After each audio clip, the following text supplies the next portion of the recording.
A hunting trip in Glynn County, Georgia, ended with one young man dead and his friend behind bars in September of 2019, serving as a sobering example of how a short-sighted decision can lead to life-altering consequences. 17-year-old Bobby Lee Lane and 32-year-old Hector Romero-Hernandez were deer hunting during bow season, and Romero-Hernandez was armed with a rifle, even though the shooting season wasn't scheduled to start for another few weeks. He mistook Lane for a deer and shot the two, then sought help at a nearby gas station. Police responded to the scene and found Lane suffering from a gunshot wound near a wooded area where he and Romero-Hernandez had been hunting. He was rushed to the hospital where he succumbed to his injuries, and the authorities spent several days investigating the tragedy before charging Romero-Hernandez with misuse of a firearm resulting in serious bodily harm, hunting with an unlawful weapon, hunting without a license, hunting without a big game license, and more. In April of 2023, Romero-Hernandez was found guilty of misusing hunting equipment and involuntary manslaughter. He was sentenced to 10 years, with 5 to be served in prison and the remainder on parole. Number 14. Jacob Sansom and Maurice Cardinal.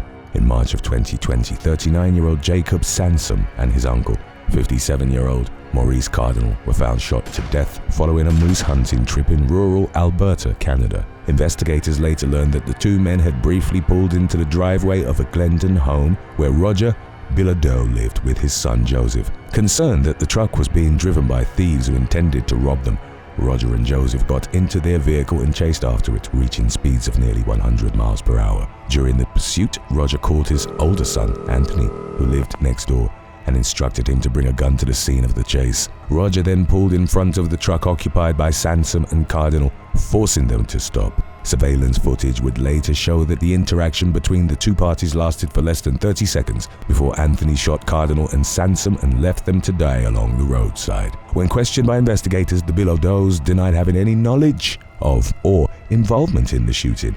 After discovering evidence to the contrary, authorities charged Roger and Anthony with murder. The men argued in court that they acted in self-defense, but the prosecution maintained that Cardinal and Sansom were the ones who were put in a position to defend themselves from danger. Anthony was convicted of second-degree murder and sentenced to life with a minimum of 13 years, and Roger is serving a 10-year sentence for manslaughter, which could see him released in as little as 5 or 6 years. Number 13. Riaan Naude. 55-year-old trophy hunting enthusiast Riaan Naude ran a company called Pro Hunt Africa, which specialized in hunting expeditions targeting endangered species in South Africa. But his career ended when he was shot dead along a roadside during the summer of 2022. According to reports, Naude had pulled over in Limpopo due to his engine overheating. Witnesses later recalled seeing two men exiting a Nissan, shooting Naude in the head with a pistol and fleeing the scene. Inside Naude's vehicle, police found whiskey, clothing, pajamas, and 2 hunting rifles. Authorities did not disclose a suspected motive for the execution-style slaying, which failed to garner the sympathy of devout animal rights activists who condemned his hunting activities. Updates on the case have not been forthcoming, leaving it unclear whether the killers were ever identified or caught. Number 12. Kendell Cummings and Brady Lowry.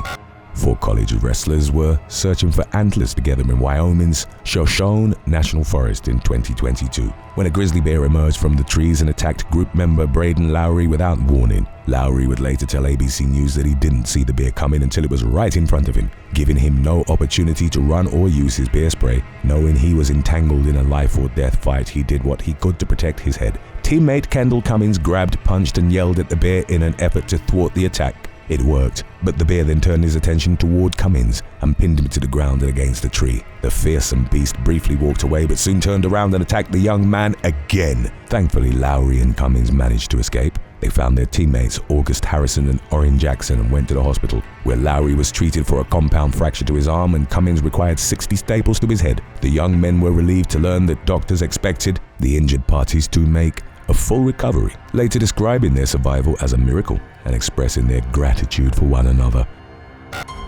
Number 11. James Boyce. 46-year-old Florida man James Boyce was hunting with his wife, Teresa, and their son in late 2019 when he was attacked by a 10-foot alligator. The incident took place at the J.W. Corbett Wildlife Center in Martin County, where the offending reptile mauled Boyce's leg without warning. Boyce would later tell local news outlet WPBF that he didn't see the initial attack but remembered feeling as though he had stepped on an electrical wire. The first thing he remembered seeing was the gator's jaws clamped down on his knee as it whipped its head back and forth. He managed to escape, but the alligator caught up with him and latched onto his leg for a second time. Just as Boyce was considering whether to shoot his own leg off, the animal finally let go.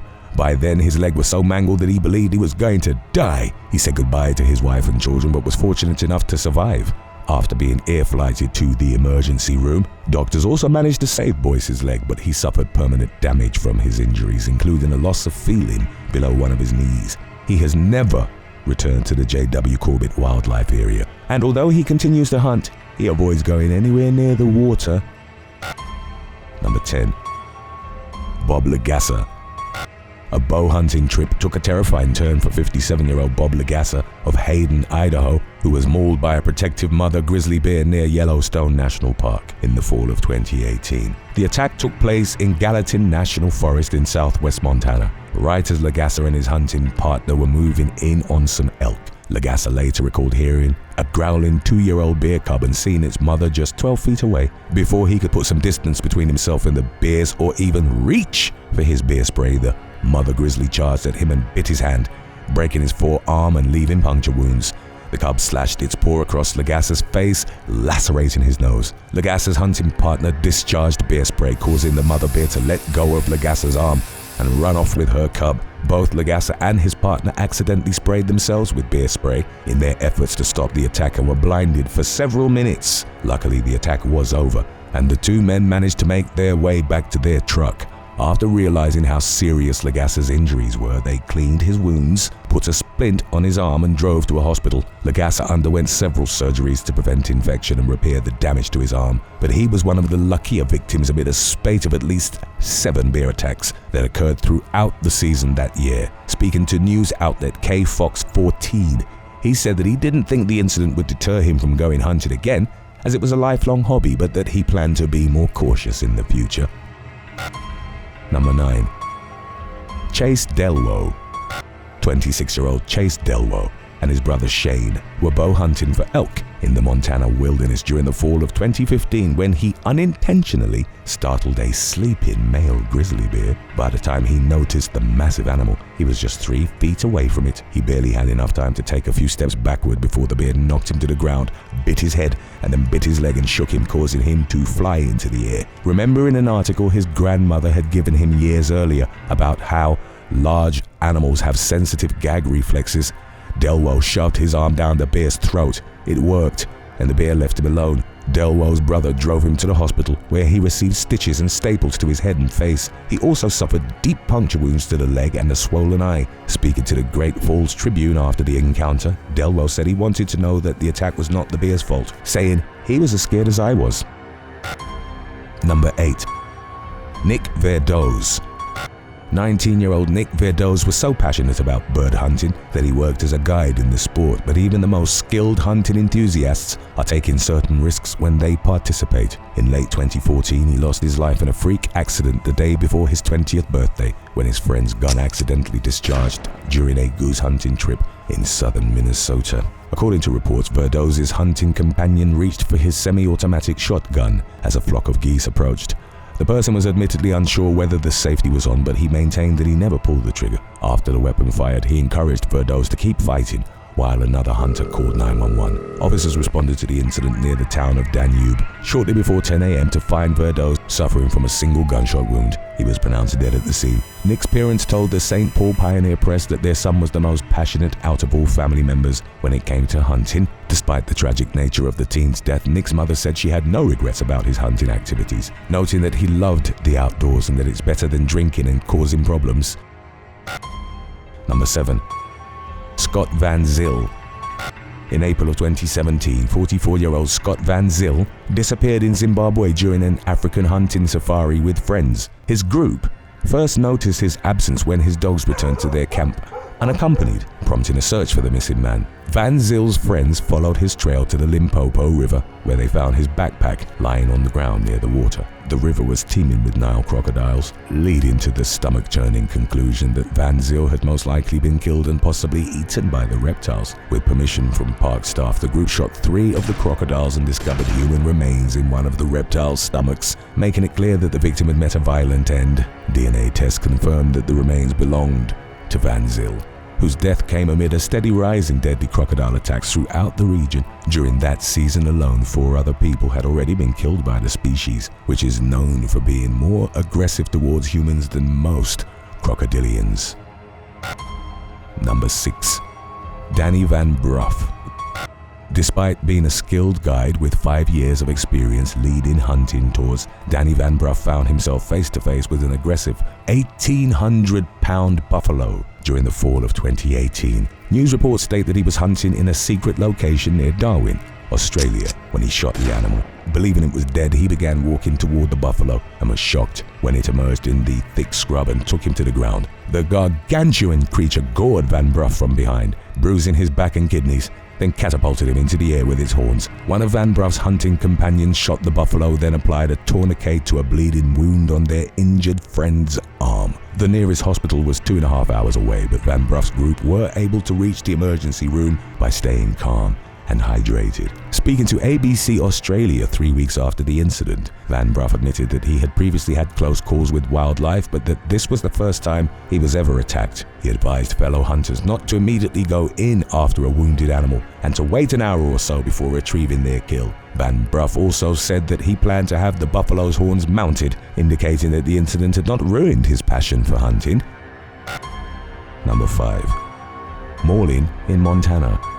3 hunters were mauled by grizzly bears on the same day and in the same area of Montana in the late summer of 2019. The attacks took place in the gravelly mountains south of Bozeman, where 2 friends were charged by a male grizzly at around 7:30 in the morning. The hunters sought medical treatment before going shopping for new clothes at a sporting goods store, where they told an employee that they believed the bear was sleeping and that they startled it from roughly 20 feet away. They said they barely had time to react before the grizzly was on top of one of them. The other hunter deployed his bear spray and drove the animal away, and the pair appeared to be in good spirits despite one of them suffering visible facial injuries. 11 hours after the first attack at around 6:30 p.m., a 3rd hunter was charged by a grizzly.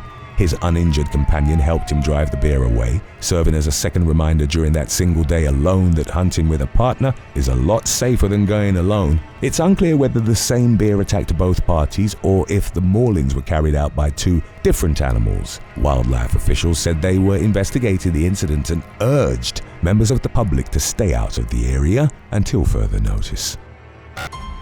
Number 4. Claude Strother.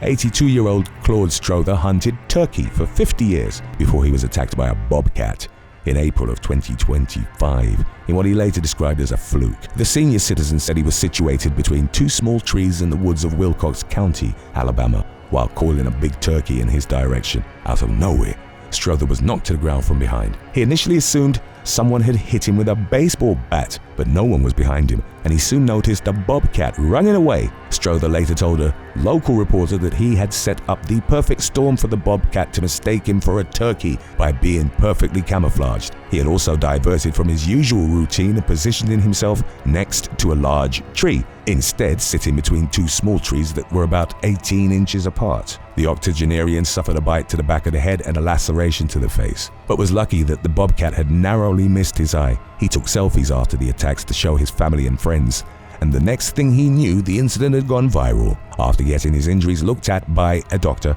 and receiving a clean bill of health, Strother said he was able to look back at the bizarre encounter and laugh, while also acknowledging that the situation could have ended much worse. Number 3. Wes Perkins. An Alaska man's life was forever changed when he was left permanently disfigured by a bear in 2011, and he's now using his experience to bring comfort to other victims of animal attacks. Foreman Nome Fire Chief Wes Perkins was hunting with 2 friends when a grizzly bear they were stalking tore his nose, jaw, tongue, and part of his skull. It happened so quickly that he didn't have time to react beforehand, but he remained conscious throughout the mauling and allowed himself to be guided by logic, unable to speak and knowing he'd likely bleed to death if he laid down. Perkins used his hands to keep his airway clear of blood and dirt while trying not to suffocate. In the meantime, his friends killed the bear and called for help. Perkins was flown to Seattle, where he spent months undergoing more than 30 reconstructive surgeries. The road to recovery was slow, but Perkins feels fortunate to be alive. 14 years later, he's now able to speak and swallow, albeit with some difficulty. Now, whenever Perkins learns about another non-fatal animal attack, he tries to reach out to the victim directly to offer support, any help that he's in a unique position to provide as a fellow survivor who understands the experience. Number 2. Dog Trio vs. Georgia Huntee. In early 2023, Field and Stream magazine covered the story of a 61-year-old Georgia man who was ravaged by a trio of loose dogs while moving his tree stand on some hunting property he had leased. Identified only by his first name, Scott, he later told the wildlife news outlet that one of the dogs attacked him, then the other two joined in, stating in his own words, "They were attacking me from all three sides.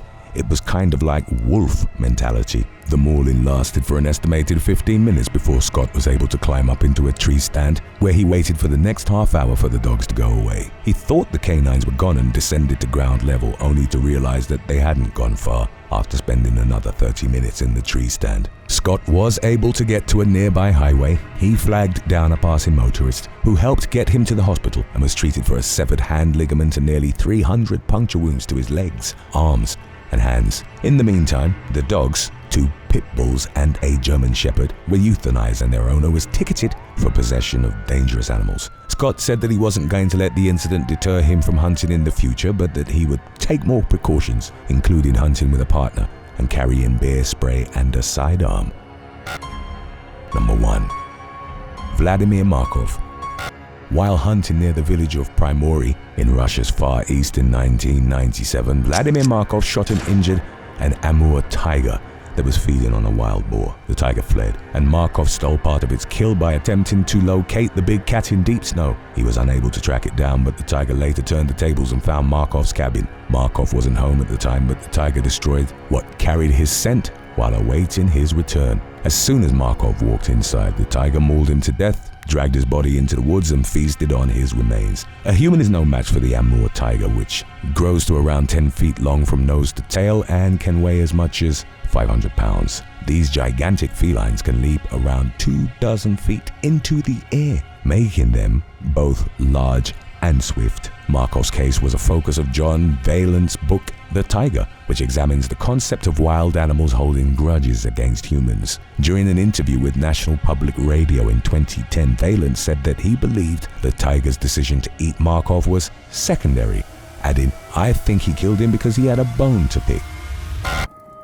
Thanks for watching. To eat meat, you must personally kill the animal. If you refuse, you must give up meat forever. Which do you choose? Let us know in the comment section below.